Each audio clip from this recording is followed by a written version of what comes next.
Welcome once again students. जहाँ तक बात आती है आज की क्लास की, तो आज भी क्लास आपके लॉ के सेशन की है और जो हम टॉपिक कंटिन्यू कर रहे थे वो था कैपेसिटी टू कॉन्ट्रैक्ट। आपको याद होगा जहाँ तक कैपेसिटी की बात आ रही थी तो हमने सेक्शन 10 के रेफरेंस में कैपेसिटी का डिस्कशन किया था और सेक्शन 10 के रेफरेंस में हमने जो लास्ट सेशन में कैपेसिटी का डिस्कशन किया था वो था हमारा माइनॉरिटी स्टेटस का। ठीक है, अब जहाँ तक बात आती है माइनॉरिटी स्टेटस में बाकी फर्दर चीज़ों को लेके, तो हम आगे अब बात करेंगे फ्री कंसेंट को लेके, क्योंकि जैसा कि कैपेसिटी की बात थी तो एक माइनर नहीं कर सकता कॉन्ट्रैक्ट, एक मेजर ही कर सकता है, उसके हमने सारे लीगल अप्रोच देखे हैं। अब हम बात करते हैं कि कंसेंट भी होना बहुत ज़्यादा ज़रूरी है। ठीक है, अगर कंसेंट नहीं है तो मे बी कॉन्ट्रैक्ट की लीगैलिटी पे सवाल खड़े किए जा सकते हैं। तो इस कंटेंट को भी हम सेक्शन 10 के रेफरेंस में पढ़ेंगे, क्योंकि सेक्शन 10 में essential elements of valid contract था और essential elements of valid contract में एक पॉइंट था दैट्स कॉल्ड फ्री कंसेंट होना चाहिए। कंसेंट का मतलब आप समझते हैं, ठीक है, कि सामने वालों को ऑफर करके उसकी आंसर्स को रिसीव करना, मतलब उसके विलिंगनेस को जानना कि वो क्या करना चाहता है, इसी को यहाँ पे कंसेंट कंसिडर किया जाता है। अब जहाँ तक बात आती है फ्री कंसेंट को लेके, तो हमारे सामने एक वर्ड है दैट्स कॉल्ड एड आइटम। ठीक है, बेसिकली हम यहाँ पे इसको कह सकते हैं कॉन्शियस एड आइटम। जब हम फ्री कंसेंट की बात करेंगे तो हम इस चीज़ का इस्तेमाल करेंगे। कॉन्शियस एड आइटम का बेसिक सा मतलब या बेसिक सा सेंस क्या होता है ज़रा समझिएगा। जब भी कोई मल्टीपल पार्टीज कॉन्ट्रैक्ट में आती हैं तो कॉन्शियस एड आइटम कहता है same thing in the same sense, मतलब जो मैटर ऑफ कॉन्ट्रैक्ट है उस मैटर ऑफ कॉन्ट्रैक्ट का जो डिस्कशन हो रहा है तो जो पहली पार्टी समझ रही है वही दूसरी पार्टी भी समझे, यही चीज़ होता है same thing in a same sense, that's called conscious ad item. जैसे एग्जांपल के तौर पे मैं गया किसी हॉर्स रैंच पे, ठीक है, अब किसी हॉर्स रैंच पे मैं गया तो वहाँ पे मुझे घोड़ा खरीदना था, वहाँ रैंच का ओनर खड़ा था और उसके पीछे बहुत सारे घोड़े घूम रहे थे, ठीक है, या चल रहे थे, जो भी कहो। अब मान लेते हैं वो इस रैंच ओनर के पीछे अज्यूम टू दो घोड़े थे, एक ब्लैक वाला था और एक वाइट वाला था। मैंने कहा मुझे वो वाला घोड़ा चाहिए, ठीक है, तो रैंच ओनर ने समझा कि उसको ब्लैक वाला चाहिए, बट मैंने कहा था वाइट वाला। मैंने उसको पैसे भी दिए, उसने कहा ठीक है घोड़ा आपके घर पे पहुंच जाएगा। जब घोड़ा मेरे घर पे पहुंचा तो वो ब्लैक वाला था, वो वाइट वाला नहीं था। तो उस कॉन्ट्रैक्ट को करने के वक्त घोड़े का जो कलर मेरे जहन में था क्या था, वो था ब्लैक, और जो रैंच ओनर था उसके जहन में क्या था, सॉरी मेरे जहन में क्या था, वाइट, और जो रैंच ओनर था उसके जहन में क्या था, ब्लैक। मतलब जब हम कॉन्ट्रैक्ट कर रहे थे, घोड़े को खरीदने की बात कर रहे थे, जो सेम थिंग है, ठीक है, हम घोड़े की बात करते हैं लेकिन वो सेम सेंस में नहीं था। मेरे लिए सेंस वाइट था तो उसके लिए क्या था, ये ब्लैक था। तो इस केस में ये कॉन्ट्रैक्ट अगर देखा जाए तो शायद वैलिड में भी ना हो सके, क्योंकि यहाँ पे कॉन्शियस एड आइटम नहीं था, मतलब same thing in a same sense नहीं था। यहाँ पे मिस्टेक भी हो सकता है, क्या हो सकता है, ये मिस्टेक भी कंसिडर किया जा सकता है। तो अगर ऐसी कोई कहानी है किसी कॉन्ट्रैक्ट के साथ तो आप वहाँ पे फ्री कंसेंट की वैलिडिटी को चेक करोगे कि भाई फ्री कंसेंट का मैटर क्या है। देखो भाई, जब हम फ्री कंसेंट की बात करते हैं, किसकी बात करते हैं, फ्री कंसेंट की बात करते हैं, तो हमारे सामने दो सेक्शन है जिस सेक्शन का जिक्र किया गया है, section number 13 and section number 14। ठीक है, अपने बुक से नजरें हटा के पहले मेरे तरफ नजरें डालिएगा आप लोग। ठीक है, सेक्शन नंबर 13 में याद रख लीजिएगा कंसेंट को डिफाइन किया गया है। ठीक है, एक मिनट, किसको डिफाइन किया गया है, कंसेंट को डिफाइन किया गया है सेक्शन नंबर 13 में। लेकिन जो सेक्शन नंबर 14 है उस सेक्शन नंबर 14 में फ्री कंसेंट के बारे में लिखा गया है। तो आपके सामने यहाँ पे लगभग कितने सेक्शन हैं, 1, 2 और 3। ठीक है, सबसे पहला सेक्शन नंबर 10 में essential elements of valid contract के अंदर फ्री कंसेंट होने का जिक्र किया गया है। ठीक है, जब हम फ्री कंसेंट को डिटेल में पढ़ते हैं तो हमें पढ़ना पड़ेगा by the reference of section number 13 and section number 14। Section number 13 में कंसेंट डिफाइन किया गया है और सेक्शन नंबर 14 में फ्री कंसेंट के बारे में डिस्कशन किया गया है। अब देखो मैं आपको बताता हूं कि कंसेंट के बारे में यहाँ पे क्या कहता है सेक्शन नंबर 13। आप मेरी लाइन को कोट कीजिएगा। यहाँ पे कहता है it means acquiescence or act of assenting to an offer, मतलब ऑफर पे अपना असेंट देना, ऑफर पे अपनी बात रखना क्या माना जाता है, कंसेंट माना जाता है एज पर सेक्शन नंबर 13। ठीक है, आगे यहां पे कहता है 2 or more persons are said to be consent when they agreed upon the same thing in the same sense। Coating ये आपके बेयर एक्ट के कंटेंट है जो कि सेक्शन नंबर 13 में जिक्र किए गए हैं। मतलब जब 2 या 2 से ज़्यादा लोग कंसेंट दिखाते हैं तो उस कंसेंट का मतलब होता है कि वो लोग अग्री कर रहे हैं सेम चीज़ पे और सेम सेंस में, उसी को क्या कहा जाता है? कंसेंट कहा जाता है। तो कंसेंट और फ्री कंसेंट में अंतर है, ये बात आपको समझनी चाहिए। ठीक है, तो इसी कंसेंट के नीचे मैंने क्या लिखा है? एड आइडम, मतलब कंसेंट में same thing in a same sense होता है। अब समझना कि कंसेंट और फ्री कंसेंट में अंतर क्या है। बहुत बार बहुत सारे बच्चे इस अंतर को समझ नहीं पाते हैं और कंसेंट का रेफरेंस हमेशा फ्री कंसेंट से जोड़ लेते हैं। जैसे मान लेते हैं कि वो रैंच ओनर था। क्या था? वो रैंच ओनर था जो कि वो घोड़ा बेच रहा था। ठीक है, उसके पीछे एक ब्लैक था और एक वाइट था। ठीक है, और मैं क्या खरीदने गया था? वाइट वाला। उसको क्या लगा? ब्लैक वाला। तो यहाँ पे देखो कंसेंट तो है, मैंने कहा घोड़ा बेचोगे, उसने कहा हाँ बेचूंगा, उसने बेच भी दिया, मैंने पैसा दे भी दिया, लेकिन इस कंसेंट में आपको एक चीज दिखता है, वो है गलती। वो गलती से ब्लैक वाला समझ गया और मैं बोल रहा था वाइट वाला। तो भैया कंसेंट तो था लेकिन फ्री नहीं था। क्या था? कंसेंट तो था, फ्री नहीं था। एग्जाम्पल के तौर पे मैं आया तुम्हारे घर पे, ठीक है, और कहा कि भाई तुम अपनी ज़मीन बेच दो। तुम कहे नहीं बेचेंगे। मैंने कहा 5 करोड़ रुपए ले लो, लेकिन भाई तुम अपनी ज़मीन तो मुझे दे दो। ठीक है, तुमने कहा स्टिल नहीं दूंगा। मैंने अपने बॉडीगार्ड को कहा भाई लगा भिड़ा इसके सर पे पिस्टल। ठीक है, अब उसने तुम्हारे सर पे पिस्टल तो भिड़ा दिया। अब मैंने पूछा तुम दोगे कि नहीं दोगे मुझे, और तुम्हें मैं 5 करोड़ स्टिल दूंगा। ठीक है, अब तुम बताओ तुम हाँ कहोगे कि ना कहोगे? तुमने हाँ कहा, जमीन बिकना था ना? हाँ जमीन बिकना था, मेरे लिए भी जमीन खरीदना था और तुम भी उसी जमीन की बात करते, मतलब सेम चीज था, तुम्हारे लिए भी वही जमीन, मेरे लिए भी वही जमीन। मैंने भी तुमको कीमत दी और तुमने कीमत लिया भी और तुमने उस पर साइन भी किया। तो तुम्हारे साइन करने से मुझे क्या मिल गया? तुम्हारा कंसेंट। लेकिन क्या नहीं मिला? तुम्हारा फ्री कंसेंट। तो कंसेंट और फ्री कंसेंट में अंतर है। कंसेंट कहता है same thing in a same sense under section 13, लेकिन सेक्शन 10 में हम कंसेंट की बात नहीं करते, हम किसकी बात करते हैं? फ्री कंसेंट की बात करते हैं। इस बात को आप समझिएगा। तो अब देखो फ्री कंसेंट क्या है, अब इसका जिक्र किया जाएगा आपके सेक्शन नंबर 14 में। तो एज पर सेक्शन नंबर 14 जरा समझना कि फ्री कंसेंट का मतलब क्या कहा जाता है। देखो भाई कहता है कि कंसेंट तब फ्री होगा जब फॉलोइंग चीज़ें उस कंसेंट में नहीं होंगी। याद रख लीजिएगा, मैं अपने लैंग्वेज में आपको बता रहा हूं कि फ्री कंसेंट सेक्शन 14 में कैसे कहा गया है। फ्री कंसेंट कहा गया सेक्शन 14 के तहत कि फ्री कंसेंट तब फ्री माना जाएगा या फ्री कंसेंट तब फ्री कंसेंट माना जाएगा जब ये फॉलोइंग चीज़ें उस कंसेंट में नहीं होंगी।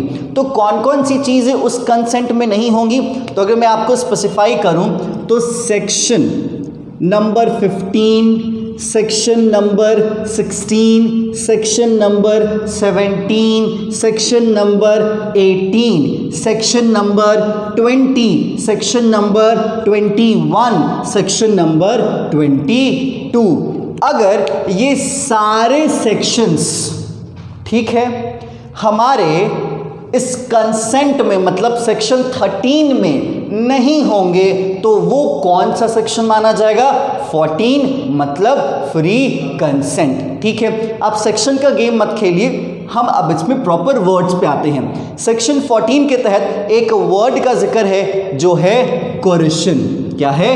कोरिशन। मैं पहला अल्फाबेट लिख रहा हूं। दूसरा आपके सामने जो सेक्शन 16 है उसमें जिक्र किया गया है अनड्यू इन्फ्लुएंस। क्या? Undue influence. जो तीसरा है वो है आपके सामने 17 में फ्रॉड। क्या है? फ्रॉड। जो उसके बाद आपके सामने सेक्शन 18 में है वो है मिस रिप्रेजेंटेशन। क्या है? Miss representation. और जो सेक्शन नंबर 20, सेक्शन नंबर 21 और सेक्शन नंबर 22, इन तीनों से एक चीज डील करता है, वो है मिस्टेक। क्या है? मिस्टेक। विच मीन्स अगर किसी भी कंसेंट में कोरिशन ना हो, किसी भी कंसेंट में अनड्यू इन्फ्लुएंस ना हो, किसी भी कंसेंट में फ्रॉड का इस्तेमाल ना किया हो, किसी भी कंसेंट में अगर मिस रिप्रेजेंटेशन ना हो, किसी भी कंसेंट में मिस्टेक ना हो, तो वो कंसेंट एज पर सेक्शन 13 क्या माना जाएगा? Free consent as per section 14। समझ में आ रहा होगा कि ये गेम कैसे है। उम्मीद है आपके सामने ये चीज क्लियर हो रही होगी। तो याद रख लीजिएगा, यहां पे टर्म है, मैं कोट कर रहा हूं, कहता है free consent. Consent is said to be free when it is not caused by. क्या? Consent is said to be free when it is not caused by what? Coercion as defined in section 15, undue influence as defined in section 16, या fraud या misrepresentation या mistake। यही है आपके free consent और consent की इतनी छोटी सी कहानी। इसके अलावा आपको फ्री कंसेंट में और कोई भी चीज नहीं पढ़ना। अगर अपने मटेरियल को रेफर करोगे, देखो आपके मटेरियल में क्या कहा गया है? Consent is not free. क्या? कंसेंट फ्री नहीं है अगर वो कंसेंट इज कॉज्ड बाय ये सारे coercion, undue influence, fraud, misrepresentation, mistake, ये सारी चीजें आपके सामने रखी गई हैं। तो कि सेक्शन 13 में आपके सामने भी इन मैटर्स का जिक्र किया गया है। क्लियर क्या? तो चलो भाई, कंसेंट की कहानी इतनी ही तक थी, फ्री कंसेंट की कहानी इतनी ही तक थी। अब हमें डिटेल में पढ़ना है कोरिशन, अनड्यू इन्फ्लुएंस, फ्रॉड, मिसरिप्रेजेंटेशन और मिस्टेक। ये सारी चीज़ें हमें यहाँ पे अब डिटेल में पढ़नी है। अब कुछ पॉइंटर्स मैं आपको बता दूं। जब आप सेक्शन 20 में, याद रख लीजिएगा, जब सेक्शन 20 में आप मिस्टेक पढ़ने जाएंगे तो सेक्शन 21 में आपको क्या देखने को मिलेगा बताता हूँ, जस्ट अ मिनट।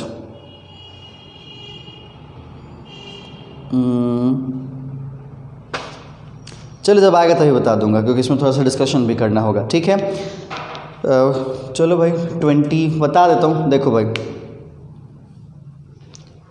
आपके सामने बुक भी होगा।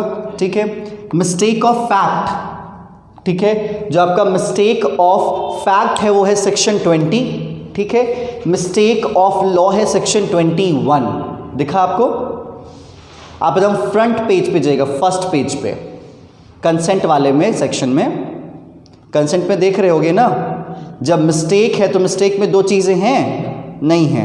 मिस्टेक में दो चीज़ें आप वहाँ पे मार्क कर लीजिए। सेक्शन 20 में मिस्टेक ऑफ फैक्ट, सेक्शन 21 में मिस्टेक ऑफ लॉ। ठीक है, और उसके बाद आपका सेक्शन नंबर 22 है जो कि मिस्टेक बाय वन पार्टी। ठीक है, तो पहला वाला फैक्ट, दूसरा वाला लॉ और तीसरा वाला वन पार्टी। ठीक है, इस तरीके से आप इसको लिख सकते हो, क्योंकि आपको नोट्स ही बनाना है, दैट्स इट। ठीक है, चलिए देखिएगा भाई ज़रा सामने ध्यान से। हम अब बात करेंगे किस चीज़ को लेके? कोरिशन को लेके, कि भाई ये कोरिशन क्या होता है और कोरिशन किस तरीके से काम करता है। ठीक है, सेक्शन 15 में कोरिशन को डिफाइन किया गया है। ज़रा समझिएगा कोरिशन का मतलब क्या कहता है, देखिएगा ध्यान से इधर सामने। ठीक है, कहता है कोरिशन इज दी कमिटिंग। आप उस वर्ड को इनसर्कल भी करते जाइए कहीं पे अगर आपको वो वर्ड मिलेगा, तो क्योंकि इसी का आपको एनालिसिस आगे करना है।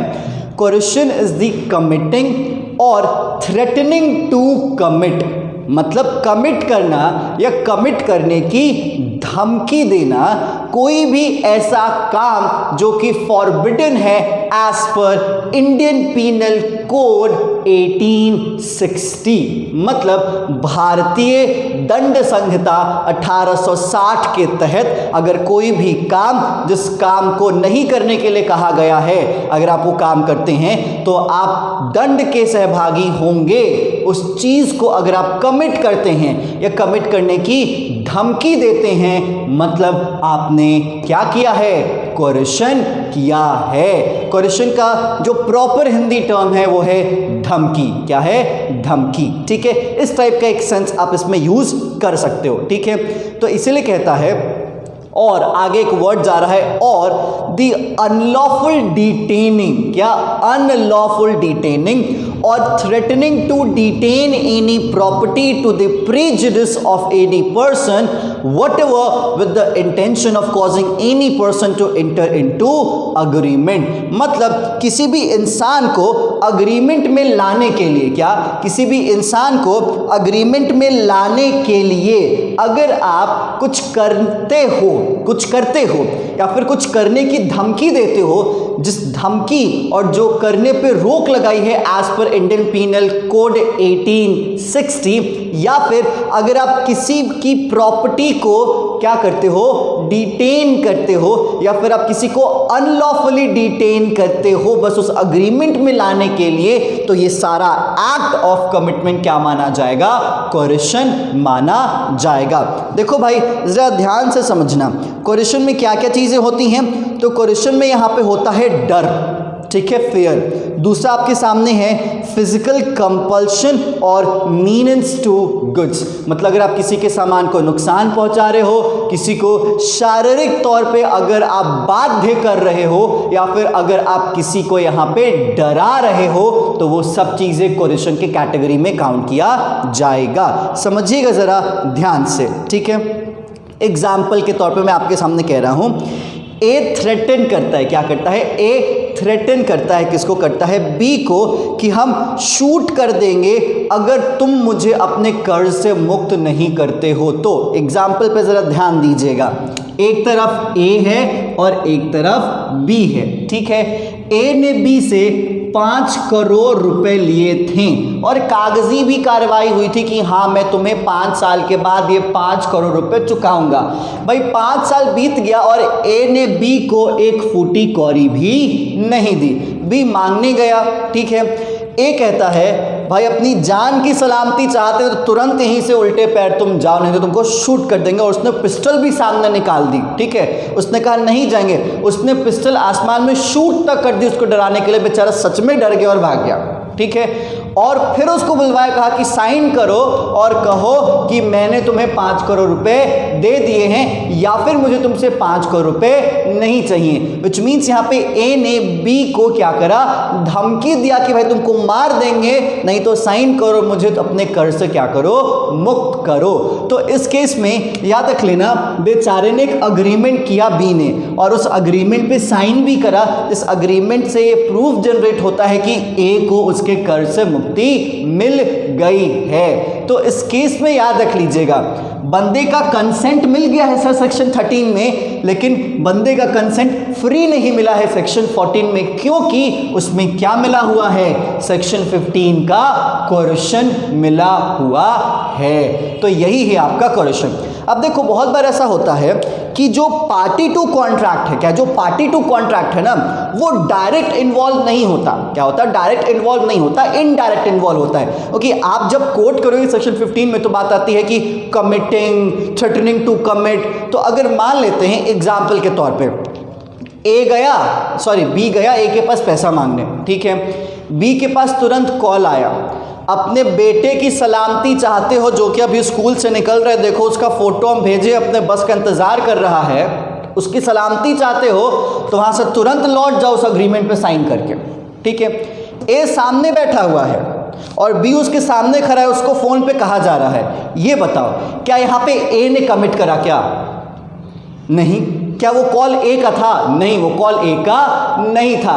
क्या वो बी को मारने की धमकी दे रहा था? नहीं। तो यहाँ पे ए ने कुछ किया नहीं, ए ने कुछ करने की धमकी नहीं दी और वो भी बी को कुछ नहीं करने की धमकी दी। बी को एकदम पूरा क्लीन रखा गया, लेकिन धमकी किसी और ने दी और किसी और को दी, और वो किसी और कौन था? बी का बच्चा था। तो तुम ये बताओ, अगर तुम सेक्शन 13 को कोट करोगे, सेक्शन 15 को कोट करोगे जिसमें कोरिशन को डिफाइन किया गया कमिटिंग और थ्रेटनिंग टू कमिट, तो उसमें तो ए का कोई रोल ही नहीं है। लेकिन क्या यहाँ पे ए दोषी नहीं है? क्या है? विच मीन्स कमिट करना या कमिट करवाना, थ्रेटनिंग देना या थ्रेटनिंग दिलवाना पार्टी टू कॉन्ट्रैक्ट को या फिर किसी और अदर रेलेवेंट पार्टी का जिसका इफेक्ट है कि वो अग्रीमेंट कर लेगा, वो भी आपके क्वेश्चन में काउंट किया जाता है। तो इसीलिए बस आप उन लाइंस को कोट करके आप ये कंक्लूजन मत निकाल लीजिएगा कि सर कमिट कहां किया, उसने थ्रेटनिंग कहां दिया, नहीं, दिलवाना भी जिसका इफेक्ट है कि वो पार्टी टू कॉन्ट्रैक्ट अग्रीमेंट करे, कोई नया अग्रीमेंट करे, कुछ भी करे, स्टिल ये सारी चीजें क्वेश्चन में काउंट की जाती हैं। समझ में आया क्या? चलो भाई, नेक्स्ट यहाँ पे बात आती है कि दो पॉइंट्स मैंने आपके सामने मार्क करा, एक था कमिटिंग और threatening to commit any act forbidden by Indian penal code 1860, और दूसरा आपके सामने है अनलॉफुल डिटेनिंग और threatening to detain any property. मतलब आप किसी की प्रॉपर्टी को अनलॉफुली डिटेन कर रहे हो, क्या कर रहे हो, अनलॉफुली डिटेन कर रहे हो, या फिर आप उसको थ्रेटन कर रहे हो कि तुम्हारी प्रॉपर्टी हम डिटेन कर लेंगे। ठीक है, तो ये भी चीजें किस कैटेगरी में आती हैं? आपके क्वेश्चन के कैटेगरी में आती हैं। जरा ध्यान से समझना, एक केस है Bansraj versus secretary of state. क्या है? Bansraj versus secretary of state. इसको मैं यहां पे पढ़ रहा हूं, फिर मैं इसको समझाऊंगा, जरा देखिएगा। कहता है the government gave a threat to attach against the property of P to for the recovery of the fine due from T the son of P. P paid the fine, held the contract was induced by coercion. अब देखो यहाँ पे कहता क्या, ध्यान देना। एक था P जिसका बेटा था T, ठीक है। T पे लगा फाइन, क्या लगा? T पे लगा कोई फाइन, ठीक है। और वसूल कौन रही थी? गवर्नमेंट उस टाइम की, क्योंकि ये जो केस है आपका 1939 का, मतलब इंडिया के इंडिपेंडेंस से पहले, तो इसलिए यहाँ पे गवर्नमेंट ऑफ इंडिया नहीं लिखा गया, क्या लिखा गया है? Bansraj versus secretary of state. ठीक है, समझना जरा। तो सरकार ने कहा कि देखो भाई, तुम्हारा बेटा फाइन नहीं पे कर रहा है, तुम पे करो, नहीं तो तुम्हारी प्रॉपर्टी को हम अटैच कर लेंगे, मतलब तुम्हारी प्रॉपर्टी को जब्त कर लिया जाएगा। अब ये बताओ, यहां पे पी डरा कि नहीं डरा? क्या पी पे क्लेम था क्या? नहीं जी, पी पे क्लेम नहीं था, लेकिन पी ने अपने बेटे वाला फाइन सरकार को पे करा, क्योंकि सरकार ने उसे धमकाया था कि तुम्हारी प्रॉपर्टी को क्या कर लिया जाएगा? डिटेन कर लिया जाएगा या अटैच कर दिया जाएगा।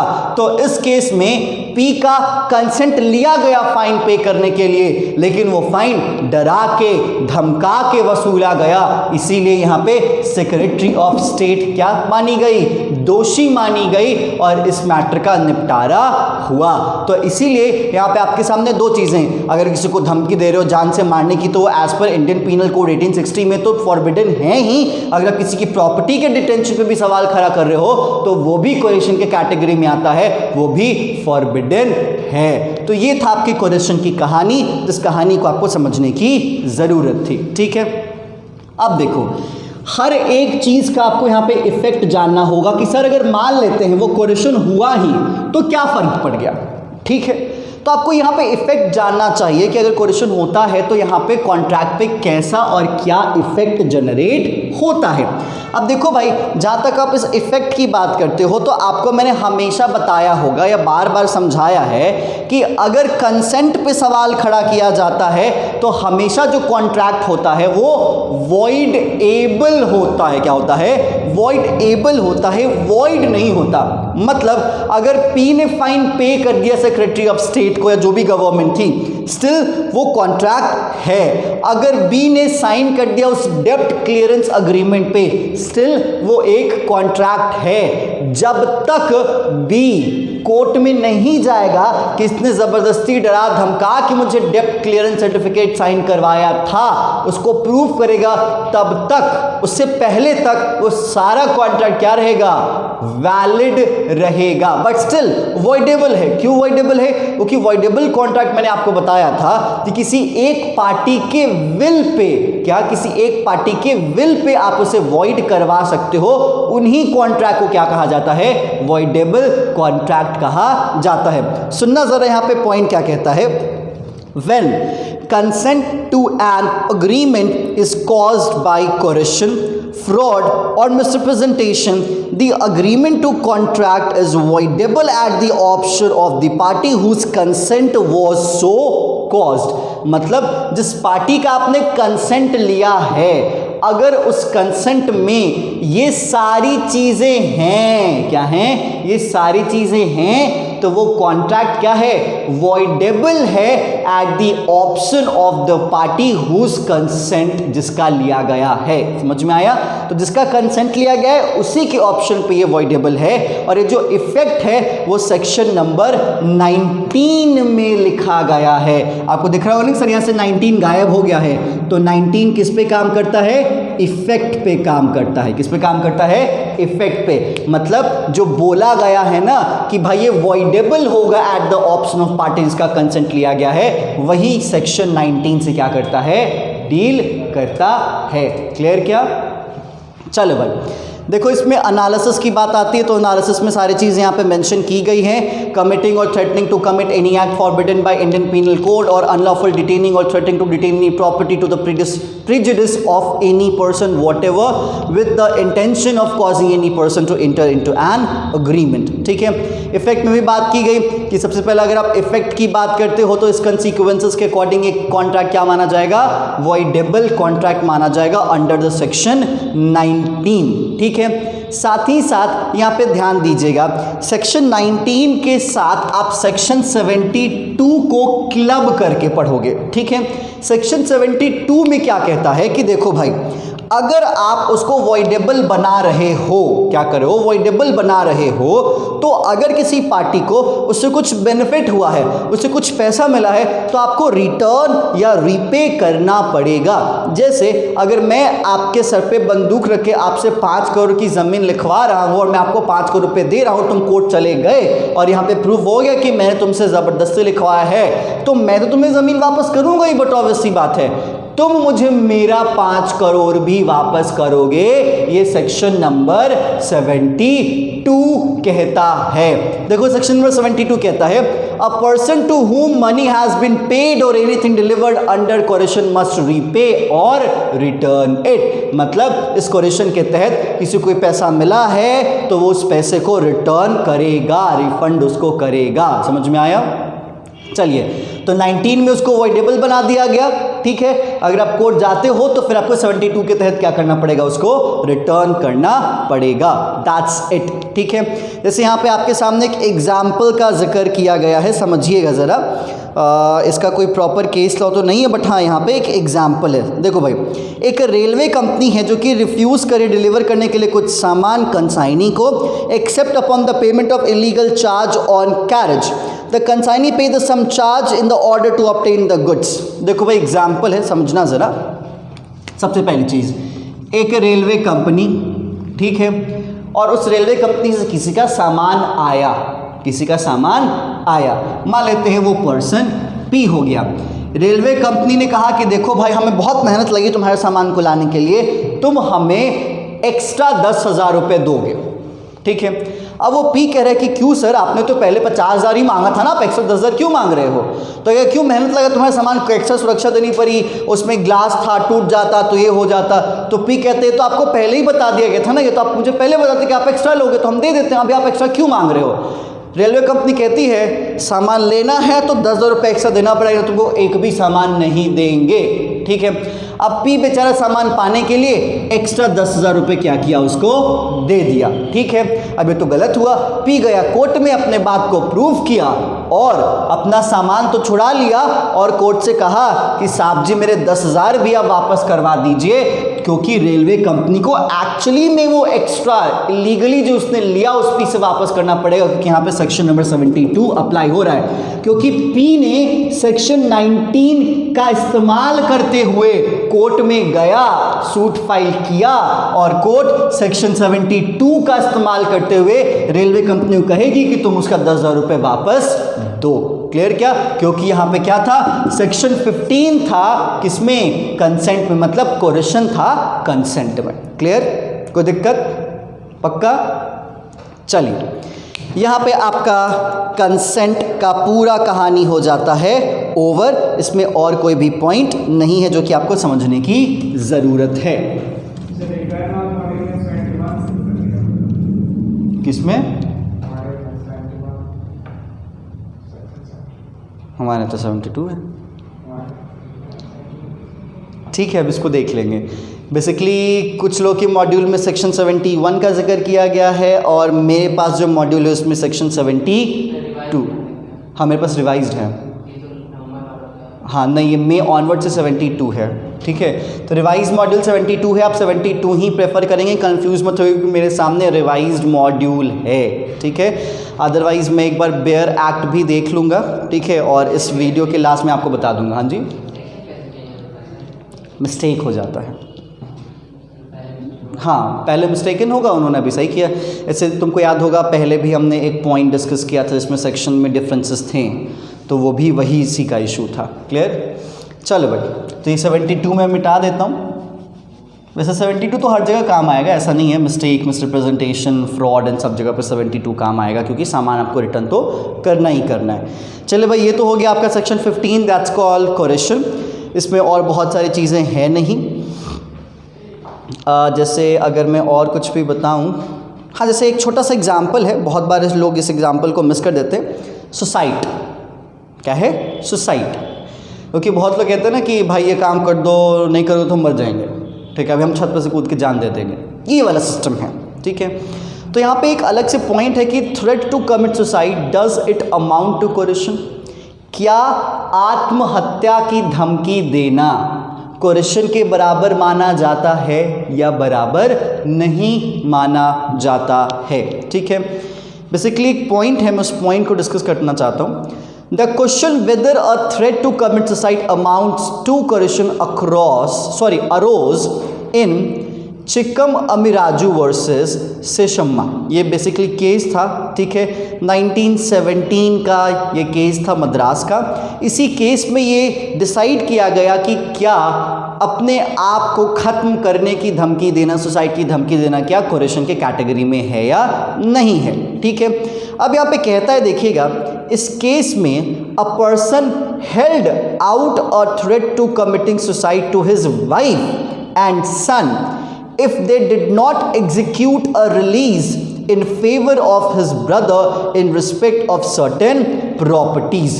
मतलब किसी प्रॉपर्टीज के रेफरेंस में उसको क्या करना था, अपने भाई को रिलीज करवाना था। तो उसने अपनी वाइफ और अपने बेटे को धमकी दिया कि तुम उसको रिलीज करो मेरे भाई को, नहीं तो मैं मर जाऊंगा। ठीक है, मैं जाके आत्महत्या कर लूंगा।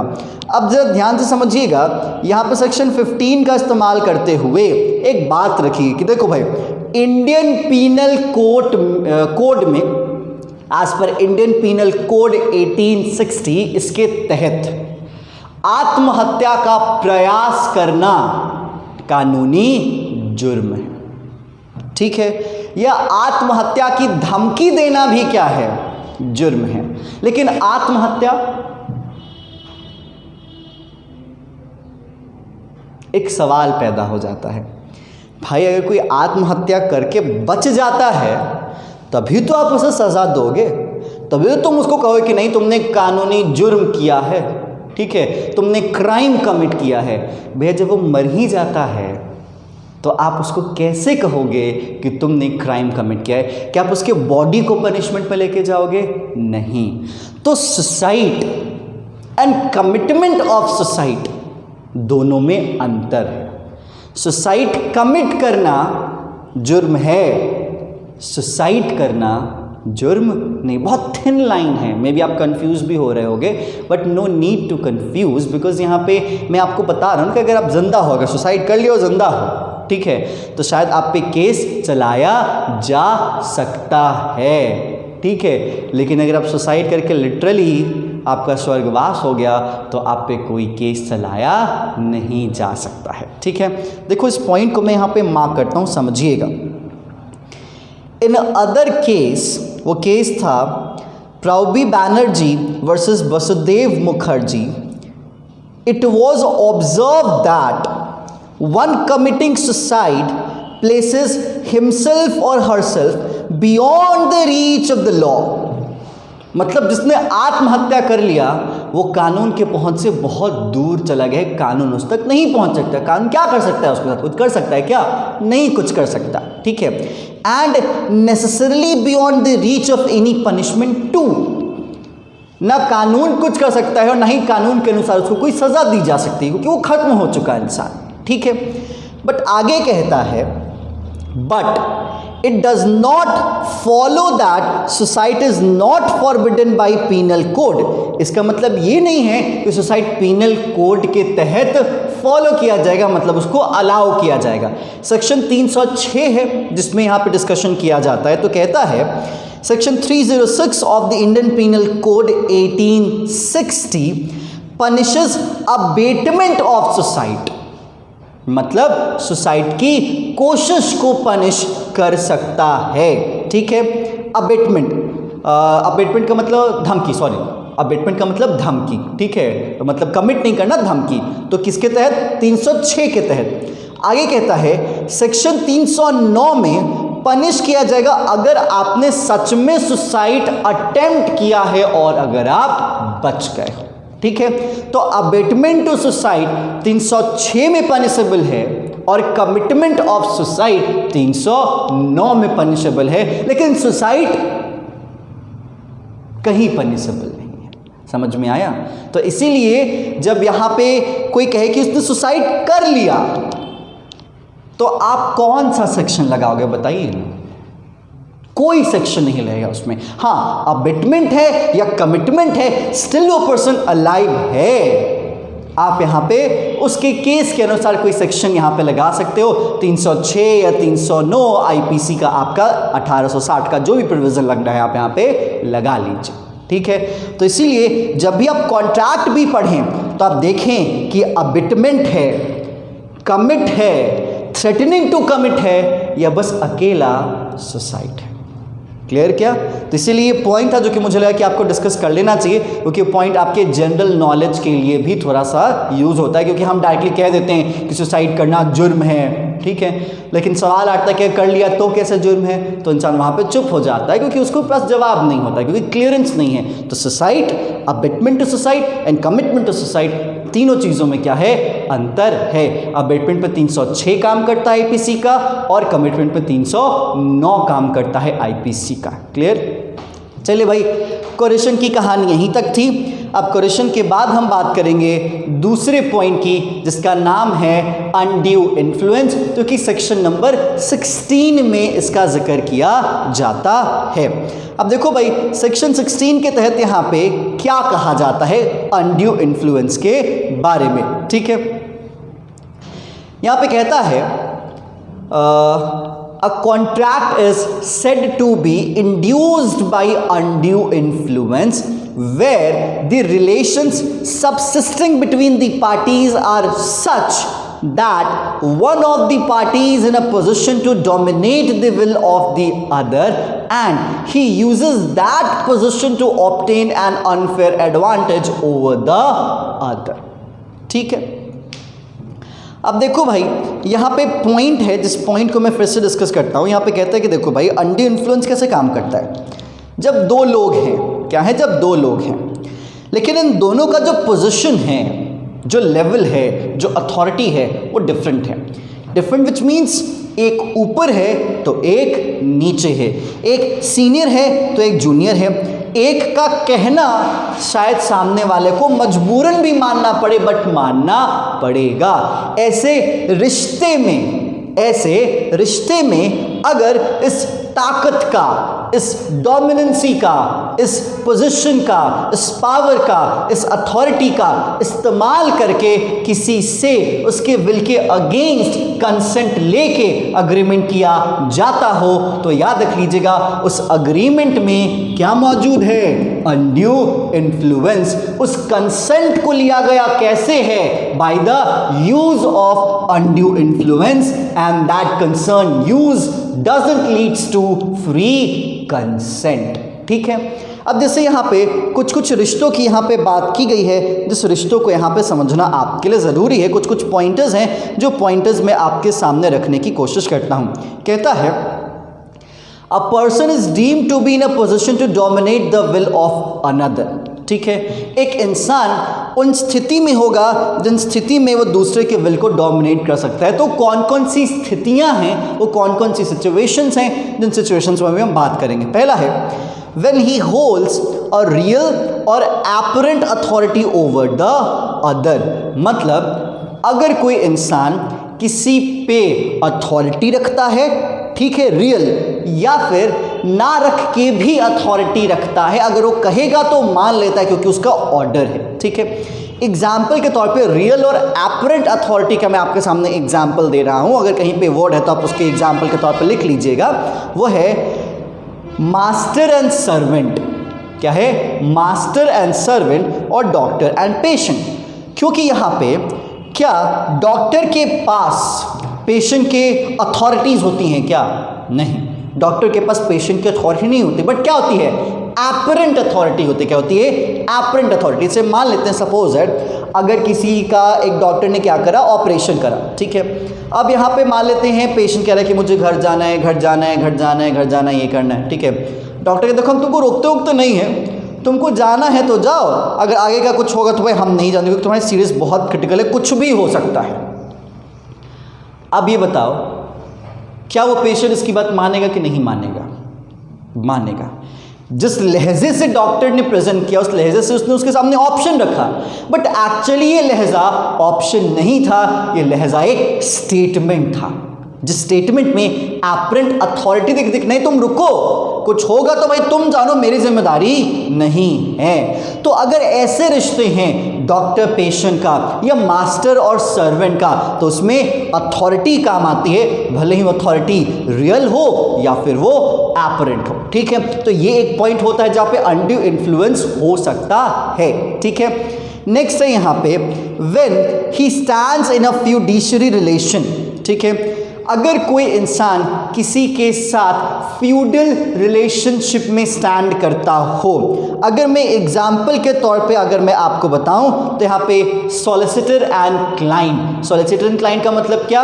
वकील और वकील का क्लाइंट, ठीक है। एक बाप और उसका बेटा, ये दोनों यहाँ पे फ्यूडल रिलेशनशिप में स्टैंड करते हुए नजर आते हैं। और तीसरा आपके सामने है ट्रस्टी एंड बेनिफिशियरी और प्रमोटर एंड कंपनी, ठीक है। देखते होगे अगर बाप और बेटे की बात आती है तो बाप की बात बेटा नकार नहीं सकता, ठीक है। एक कंपनी और एक प्रमोटर की बात है तो उस प्रमोटर ने उस कंपनी को क्या किया है? तैयार किया है। जो प्रमोटर कहेगा वो कंपनी करेगा। एक तरफ सॉलिसिटर है, वकील है, और एक तरफ उसका क्लाइंट है। ये नहीं बचाएगा तो शायद वो जेल चला जाएगा। तो कोई ऐसा रिश्ता जिस रिश्ते में हाँ और ना सामने वाले पर डिपेंड करता है, जो आप कहेंगे हम वो करेंगे, अगर ऐसे सिस्टम्स में चीज़ें आती हैं तो यहाँ पे फ्यूडिशरी पोजीशन अप्लाई किया जाएगा। क्लियर क्या? और तीसरा आपके सामने है when he makes a contract with a person whose mental capacities temporarily or permanently affected by reason of age, illness or mental or bodily distress, ठीक है। such relation exists for example between medical attendant and his patient। याद रख लीजिएगा doctor और patient नहीं है sir, doctor और patient नहीं है, ठीक है। कौन है? मेडिकल अटेंडेंट और पेशेंट का मैं यहाँ पे एग्जांपल दे रहा हूं क्योंकि डॉक्टर और पेशेंट का केस कौन सा है? रियल अथॉरिटी और एपरेंट अथॉरिटी का। फ्यूडिशरी के केस में क्या क्या आता है? फादर एंड सन की बात आ रही है, प्रमोटर एंड कंपनी की यहाँ पे बात आ रही है, सॉलिसिटर एंड क्लाइंट की बात आ रही है। लेकिन कुछ ऐसा रिश्ता जिस रिश्ते में सामने वाला दूसरे पे डिपेंड है, भले ही वो अपनी मनोस्थिति के कारण, मतलब मेंटल डिस्ट्रेस के कारण या बॉडीली डिस्ट्रेस के कारण। एग्जाम्पल, ठीक है। आपने एक फिल्म देखी होगी गुजारिश, नहीं देखी है? ठीक है, अगर देखोगे तो मे भी आपको समझ में आएगा। जिन लोगों ने अगर फिल्म देखी हुई गुजारिश तो उनको समझ में आएगा कि ऋतिक रोशन और ऐश्वर्या राय का जो रिश्ता था, ठीक है, वो रिश्ता यहाँ पे इस केस में काउंट किया जाता है बिकॉज ऋतिक रोशन टोटली उसका जो बॉडी था, जो नीचे का पोर्शन था, काम नहीं करता, और ऐश्वर्या राय बच्चन क्या थी? उसकी नर्स थी। हर एक काम के लिए, मतलब खाने के लिए, कहीं जाने के लिए, पंखे के लिए, इनफैक्ट अगर सर पे बैठी हुई मक्खी को हटाना भी होता था तो उसके लिए भी वो किस पे डिपेंड था? उस ऐश्वर्या राय पे डिपेंड था। क्यों? ओके, ऐश्वर्या क्या थी? उसकी मेडिकल अटेंडेंट थी और ऋतिक रोशन क्या था? उसका पेशेंट था। जैसे अगर मान लेते हैं, अगर कोई मेडिकल अटेंडेंट कहता है कि देखो भाई, डॉक्टर क्या करता है? तुमको आता है, नाव जो टटोलता है, ये दवा लिख देता है। वो दवा कौन खिलाता है तुमको? हम खिलाते हैं, ठीक है। तुम्हारा टेम्परेचर कौन चेक करता है? हम चेक करते हैं। तुम्हारे कपड़े कौन बदलता है? हम बदलते हैं, ठीक है। विच मीन्स जैसा मैं कहूँगा या मैं कहूँगी तुम वैसा करो, नहीं तो डॉक्टर तुमको दवा लिख देगा, हम खिलाएंगे ही नहीं। जाओ, तुमको जो करना है करो, नहीं तो तुम ये काम करो, ठीक है, तुम यहाँ पे साइन करो। बेचारा करेगा कि नहीं करेगा? करेगा, ठीक है। तो अगर ऐसी स्थिति जिसमें कोई बंदा सामने वाले पे डिपेंड है बॉडीली डिस्ट्रेस या मेंटल डिस्ट्रेस के कारण, तो उस केस में भी अनड्यू इन्फ्लुएंस काम कर सकता है। तो इसीलिए आप शब्दों पे हमेशा जाइएगा। ओके, आंसर में आपको अपनी भाषा नहीं लिखनी, आंसर में आपको कानून की भाषा का इस्तेमाल करना है। तो अगर किसी के पास रियल अथॉरिटी या एपरेंट अथॉरिटी है, फ्यूडल रिलेशनशिप में स्टैंड करता है, या फिर कोई इंसान जिसके साथ आप कॉन्ट्रैक्ट करें उसका मेंटल कैपेसिटी है तो टेम्परली या परमानेंटली क्या है? अफेक्ट होता है, तो उस केस में आपका अनड्यू इन्फ्लुएंस काम करता है, ठीक है। तो ये था कि कौन कौन सी स्थिति में आप सेक्शन 16 को नजर कर सकते हो या देख सकते हो, ठीक है। चलो भाई, यहाँ पे आपके सामने सारे पॉइंट्स लिखे गए हैं, उन पॉइंटर्स का आपके सामने एग्जाम्पल भी दिया है मैंने, आप उन एग्जाम्पल्स को आप नोट भी कर लीजिएगा, ठीक है। अब सेक्शन 16 की बात आती है, तो यहाँ पे अनड्यू इन्फ्लुएंस के लिए कुछ पता है इंपॉर्टेंट इंग्रेडिएंट्स हैं, ठीक है। पहला इंग्रेडिएंट्स का भाई रिश्ता होना चाहिए। अगर रिश्ता ही नहीं है तो अनड्यू इन्फ्लुएंस कैसे काम करेगा? विच मीन्स रिलेशन एग्जिस्ट होना चाहिए, जैसे पेशेंट डॉक्टर का रिलेशन, फादर सन का रिलेशन, प्रमोटर कंपनी का रिलेशन, सॉलिसिटर क्लाइंट का रिलेशन, मेडिकल अटेंडेंट और पेशेंट का रिलेशन, मतलब रिश्ता होना चाहिए। अब रिश्ते में याद रख लीजिएगा एपरेंट और रियल अथॉरिटी, या फ्यूडिशियरी रिलेशनशिप, या फिर डिस्ट्रेस, वो डिस्ट्रेस मेंटल या बॉडीली, ये पॉइंट मैंने आपको अभी जिक्र किया ही, ठीक है।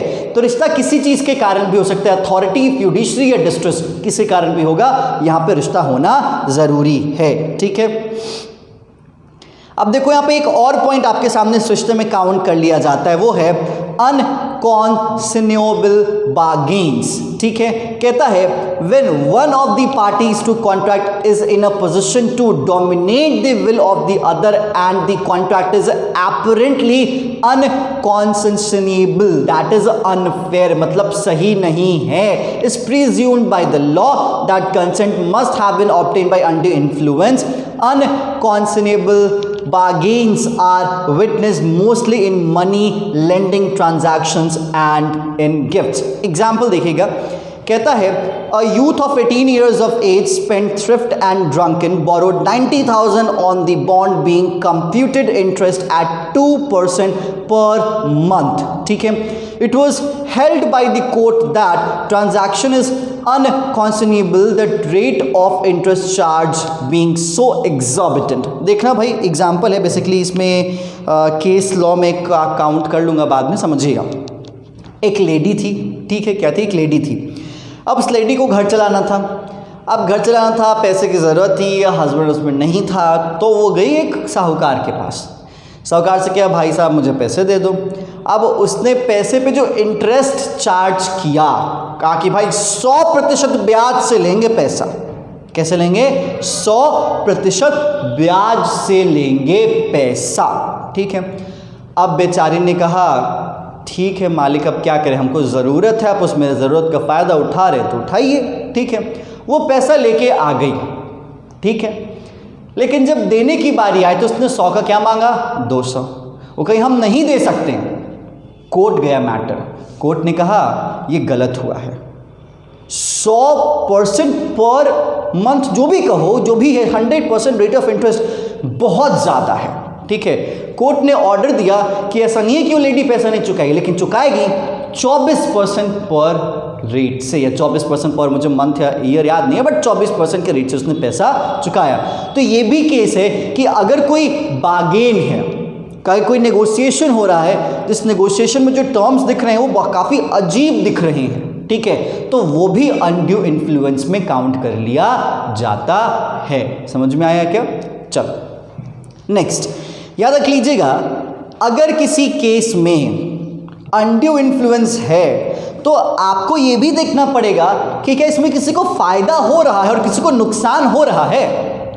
अगर दोनों पार्टी को तगड़ा फायदा हो रहा है तो अनड्यू इन्फ्लुएंस कैसे हो सकता है, ये भी एक पॉइंट होना चाहिए। ठीक है, तो अनड्यू इन्फ्लुएंस, उस अथॉरिटी, उस फ्यूडल रिलेशनशिप, उस डिस्ट्रेस, उन चीज़ों का इस्तेमाल कोई क्यों करेगा? अपने फायदे के लिए। और जब भैया फायदा ही ना दिखे तो आप कैसे सवाल कर सकते हो कि अनड्यू इन्फ्लुएंस हुआ होगा? तो इसीलिए यहां पे कहता है the object must be take undue advantage. कहता है when the person in a position to influence the will of the other in getting consent must have the object to take advantage of the other. ठीक है, example देखो, कहता है A teacher asked her daughter to get married to one of his brilliant students. Both the girl and boy were smart, settled and intelligent. Here, teacher had relation which can have influence on both of them, but no undue advantage of such influence was taken. Such contract of marriage is said to be made by free consent. Example है, एक teacher है, जिस teacher की बेटी है और उसका एक स्टूडेंट है। ठीक है, अब वो स्टूडेंट भी स्मार्ट है, ब्रिलियंट है, इंटेलिजेंट है, उसकी बेटी भी स्मार्ट है, इंटेलिजेंट है, ब्रिलियंट है, उसका स्टूडेंट भी उसके साथ रिलेशन में है। ठीक है, और भाई उसकी बेटी तो उसके साथ रिलेशन में है ही। तो आप देखोगे एक फ्यूडल रिलेशन है, एक क्या है, फ्यूडल रिलेशन है, अगर बाप बेटी या माँ बेटी जो भी हो। ठीक है, और एक क्या है, एपरेंट अथॉरिटी है टीचर और स्टूडेंट का। ठीक है, अब इनके कहने पे दोनों ने एक दूसरे से शादी कर ली, इंटेलिजेंट, स्मार्ट, ब्रिलियंट थे, दोनों सेट भी हो गए हैं। ठीक है, अब ये बताइए टीचर को क्या फायदा हुआ? उसकी बेटी क्या डम थी, पागल थी, अब नॉर्मल थी? नहीं थी, उसकी ऐसे भी तो शादी हो सकती थी, बट स्टिल उसने सोचा कि अगर इससे हो जाएगी तो अच्छा ही हो जाएगा। उसमें टीचर की अपनी बेनिफिट कहाँ नजर आ रही है? ठीक है, उसमें उसकी अपनी बेटी की बस बेनिफिट कहाँ नजर आ रही है? नहीं, यहाँ पे वो जो दो पार्टी जिनकी शादी करवाई गई उनकी अपनी अपनी बेनिफिट्स हैं, दोनों को अच्छे अच्छे लाइफ पार्टनर्स मिल गए। तो इस केस में वो जो मैरिज का कॉन्ट्रैक्ट रहा उसमें फ्री कंसेंट माना जाएगा। भले ही टीचर के कहने पे उसकी बेटी ने उसके स्टूडेंट से शादी की, स्टिल इसमें अनड्यू इन्फ्लुएंस नहीं है, क्योंकि किसी एक पार्टी को खुला फायदा नहीं दिख रहा है। ये पॉइंट बहुत इंपॉर्टेंट है अनड्यू इन्फ्लुएंस को जज करने के लिए। ठीक है, नेक्स्ट आपके सामने है, फोर्थ पॉइंट आ जाता है, that's called burden of proof. क्या आ जाता है आपका? Burden of proof. समझिएगा, बर्डन ऑफ प्रूफ बहुत ज़्यादा इंपॉर्टेंट होता है। एक मिनट,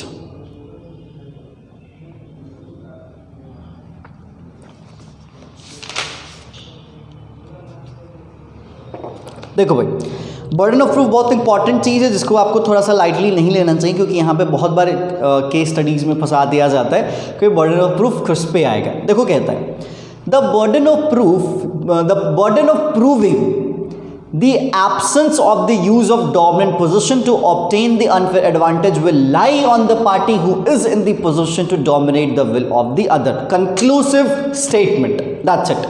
ठीक है, मतलब अगर डॉक्टर और पेशेंट का रिश्ता है तो बर्डन ऑफ प्रूफ किस पे आएगा?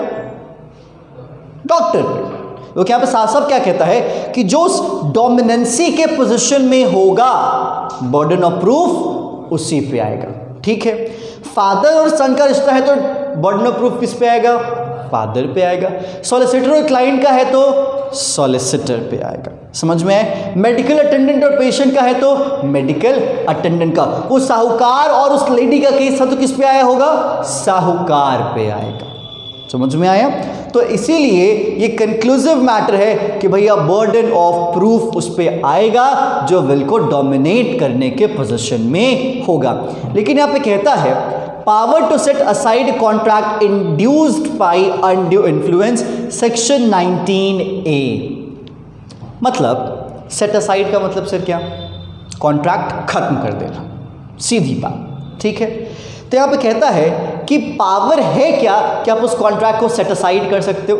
सेक्शन 19A में इसका जिक्र किया गया है। कहता है when the consent to an agreement is caused by undue influence, the agreement is a contract agreement is contract, याद रख लीजिएगा। भले ही अनड्यू इन्फ्लुएंस है लेकिन वो अग्रीमेंट क्या है, कॉन्ट्रैक्ट है, which is avoidable at the option of any party to the contract. ठीक है, any such contract may be set aside either absolutely or if the party who was entitled to avoid it has received any benefit thereunder upon such terms and condition as to the court may seem just। सीधा, ठीक है, कि अगर court को उचित लगता है, अगर पार्टी की कोई मांग होती है तो उस पार्टी की मांग को उचित देखते हुए कोर्ट ये डिसाइड कर सकती है कि इस कॉन्ट्रैक्ट को यहीं पे नलिफाई कर दिया जाए या उस कॉन्ट्रैक्ट को यहीं पे सेट असाइड कर दिया जाए। ठीक है, एग्जाम्पल देखो, कहता है एक मनी लेंडर ने 1 लाख रुपए किसको दिए, बी को दिए, जो कि क्या था, किसान था, and by undue influence induces B to execute the bond of 2 lakh with the interest of 6% per month. The court may set aside the bond and ordering B to repay 1 lakh which such interest as may seem just। एक ने कहा भाई हमें 1 लाख रुपए दो, सामने कहा ठीक है तुम 2 लाख का बॉन्ड लिखो कि हम तुमको 2 लाख रुपए देंगे प्लस 6% ब्याज भी देंगे। कोर्ट गया मैटर, कोर्ट ने कहा भाई ठहरो, वो तो तुमको 1 लाख रुपए ही देगा, 2 लाख तो देगा नहीं, पहले तो अब तुम मैटर क्लियर कर लो, ऊपर से इंटरेस्ट रेट भी उतना ही देगा जितना बाजार में उचित चल रहा है। ठीक है, कोर्ट का डिसीजन है, मतलब उसने उस बॉन्ड को क्या कर दिया, सेट असाइड, कि कोई बॉन्ड वैलिड नहीं है इस केस में, सारा बॉन्ड खत्म माना जाता है, बॉन्ड को नलिफाई कर दिया जाता है। ठीक है, चलो भाई नेक्स्ट आपके सामने यहीं पे था अनड्यू इन्फ्लुएंस। अनड्यू इन्फ्लुएंस में आपके सामने और कुछ भी चीज़ें नहीं हैं। अब बात आती है नेक्स्ट चीज़ की, जिसमें हम डिस्कशन करेंगे किस चीज़ को लेके, फ्रॉड को लेके। तो तब तक आप कोरिशन और अनड्यू इन्फ्लुएंस देखिए, फिर हम आपसे मिलते हैं फ्रॉड के साथ। तो stay tuned for the next session and thank you.